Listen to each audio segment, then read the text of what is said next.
अब हमारे बीच में राष्ट्रीय लोकदल के बहुत ही सम्मानित राष्ट्रीय अध्यक्ष चौधरी अजीत सिंह जी चौधरी जयंत सिंह जी हमारे बीच में हैं। उनसे मेरा आग्रह है कि वे आए। भारतीय जनता पार्टी राष्ट्रीय लोकदल, भारतीय जनता पार्टी राष्ट्रीय लोकदल।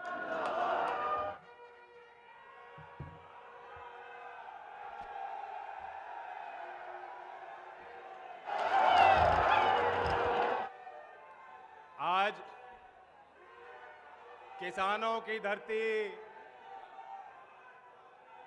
और मुजफ्फरनगर के सामाजिक और राजनीतिक ताना बाना में बड़ी भूमिका अदा करने वाले शाहपुर में ये कार्यक्रम है। चुनावी रैली में आए देश के गृह मंत्री आदरणीय अमित शाह जी हमारे मुजफ्फरनगर लोकसभा के, हमारे एनडीए के और खास तौर से लोकदल और भारतीय जनता पार्टी के साझे उम्मीदवार डॉक्टर संजीव बालियान जी, उत्तर प्रदेश के मंत्री धर्मवीर प्रजापति जी, हमारे पार्टी के अनिल जो अभी इन्होंने शपथ ली और आपके आशीर्वाद से मंत्री बने उत्तर प्रदेश में, दयाशंकर जी, उपस्थित तमाम हमारे विधायक, वरिष्ठ पदाधिकारीगण, नेता, कार्यकर्ता। अभी हमारे भारतीय जनता पार्टी के अध्यक्ष जो कुशल संचालन इस बैठक का कर रहे हैं, जब उन्होंने मुझे निमंत्रण देना था तो इनके मुंह से निकल गया चौधरी अजीत सिंह जी। ये भी मेरे लिए बहुत बड़ा आशीर्वाद है। शाहपुर के लोग जानते हैं कि पिछली बार के चुनाव के बाद वो दोबारा शाहपुर आए थे। याद है कि नहीं याद? जब चौधरी अजीत सिंह जी शाहपुर आए थे, बहुत भावुक पल थे लोगों के लिए, और शाहपुर के लोगों को शायद उस समय मालूम नहीं था कि चौधरी अजीत सिंह जी का आखिरी पड़ाव वो यहाँ शाहपुर में उनका है। आखिरी मौका और अवसर लोगों के लिए था उनको देखने का और सुनने का। उन पलों को आप सजो के रखना। चौधरी अजीत सिंह जी के लंबे राजनीतिक सफर और जीवन यात्रा में मुजफ्फरनगर के लोगों का और खास तौर से पश्चिमी उत्तर प्रदेश के लोगों का बहुत बड़ा योगदान रहा। और मैं जानता हूं आज चौधरी अजीत सिंह जी की आत्मा बहुत खुश होगी। वो ये दिन देखना चाहते थे, वो देश की तस्वीर देखना चाहते थे। वो चाहते थे कि देश में जो कर्मठ और ईमानदार और मेहनतकश लोग हैं, उनके उत्थान के लिए काम करने वाले सबसे बड़े नेता रहे चौधरी चरण सिंह जी का सम्मान होना चाहिए। और मैं जानता हूं कि यहां जितने लोग बैठे हैं, आपकी मुस्कुराहट नहीं टूट रही उस दिन से जब भव्य कार्यक्रम में महामहिम राष्ट्रपति जी ने मेरे हाथों में आपका भारत रत्न दिया। ये भारत रत्न आपका है। मुजफ्फरनगर का हर एक व्यक्ति गदगद होना चाहिए। भारत के किसानों का और कमेरों का सम्मान रखने वाली भारत सरकार के लोग आज आपके बीच आए, उम्मीद के साथ आए हैं कि दोबारा तीसरी बार बड़ा मैंडेट, बड़ा विश्वास मुजफ्फरनगर के लोग चुनाव में वोट करके देंगे। 19 की तारीख पहले चरण में यहां चुनाव है। कहीं कोई कसर मत छोड़ना साथियों। पहले जो थोड़ी बहुत कसर थी, अब जब लोकदल और भारतीय जनता पार्टी एक हो गए और एनडीए में हम शामिल हो गए, संजीव जी इस बात को भली भांति जानते हैं, अब कोई बहाना किसी पे नहीं है, कोई कसर नहीं है, कोई टक्कर बची नहीं। कुछ दिन पहले जब भारत रत्न दिया गया, मैं सोच रहा था, मैंने भी कम समय में अपनी राजनीतिक यात्रा में बहुत नेताओं को बहुत करीब से देखा और उनके साथ काम करने का मुझे मौका मिला। आज देश के मानचित्र में जितने बड़े बड़े नेता हैं, उन्होंने भी कभी ना कभी चौधरी चरण सिंह जी के आशीर्वाद के साथ वो जनता के बीच गए और जनता ने उन्हें अवसर और मौके दिए। इसलिए आज जिस मुकाम पे वो लोग खड़े हैं, वह लोग भी चौधरी चरण सिंह जी का सम्मान करते हैं। लेकिन एक मौका मिल गया, दूध का दूध और पानी का पानी हो गया। हमें देखने का और परखने का मौका मिल गया कि जो कल परसों तक जब लोकदल का साथ राजनीतिक तौर से जिन पार्टियों और नेताओं के साथ था वोट लेने के लिए, वे लोग चौधरी चरण सिंह जी का नाम मंचों से लेते थे।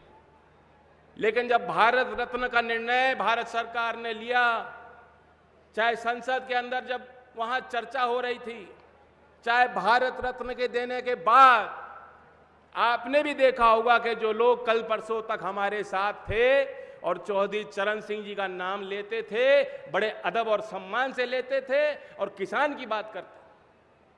चौधरी चरण सिंह जी को जब भारत रत्न दिया गया है, आप उनके सोशल मीडिया पे जाके देख सकते हैं, एक बयान आपको नहीं मिलेगा, इन्हें कहीं कोई खुशी नहीं है। उन्हें समझ नहीं आ रहा कि हम क्या करें और क्या बोलें और कैसे कैसे हम अपने चुनाव लड़े हैं। स्वागत भी नहीं कर पाए, खुशी जाहिर नहीं कर पाए कि चौधरी चरण सिंह को भारत रत्न मिला है। विरोध है उनके अंदर ही अंदर, विरोध वो कर रहे हैं।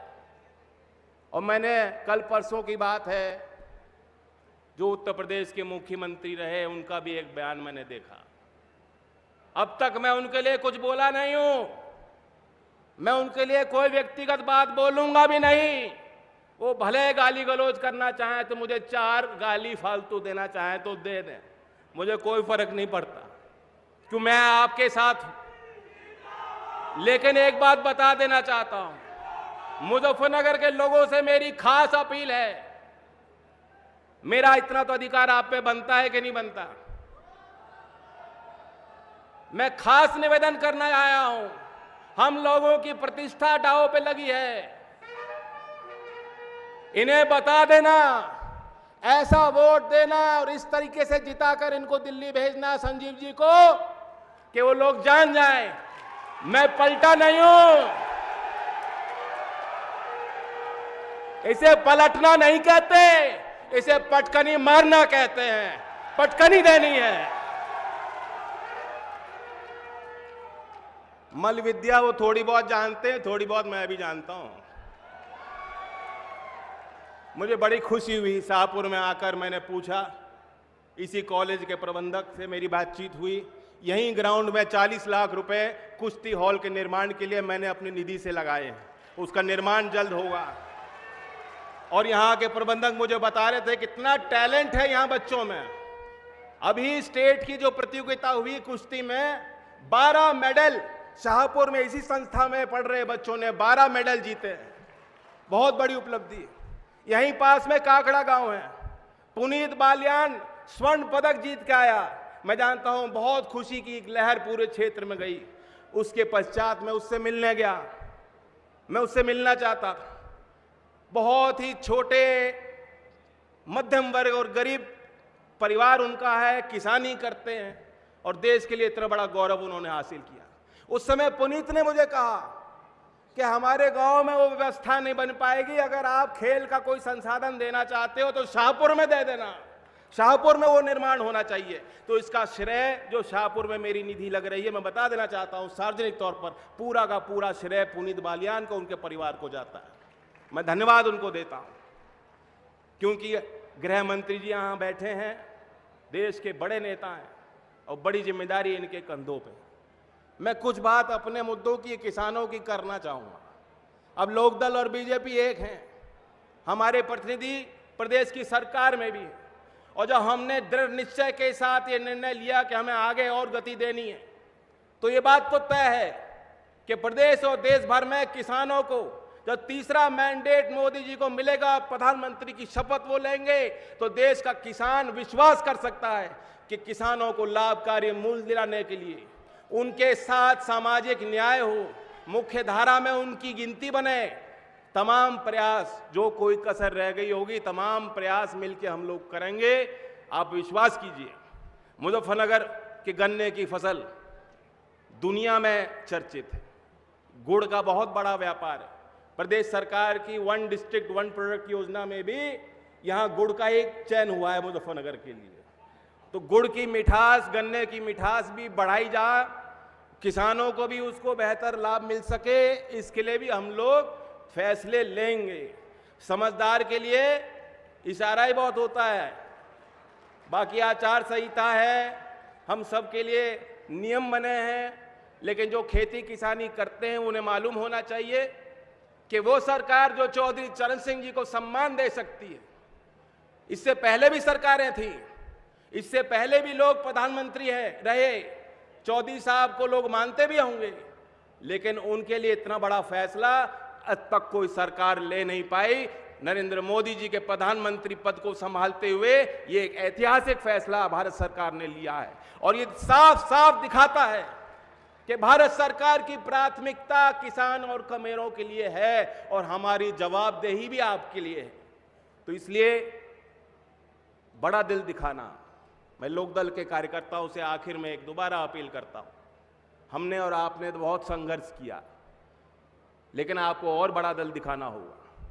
दुष्यंत कुमार जो प्रसिद्ध कवि हैं, उनकी एक छोटी सी पंक्ति याद आ रही है, मैं सुना देता हूं कि सच है कि पावों ने बहुत कष्ट उठाए।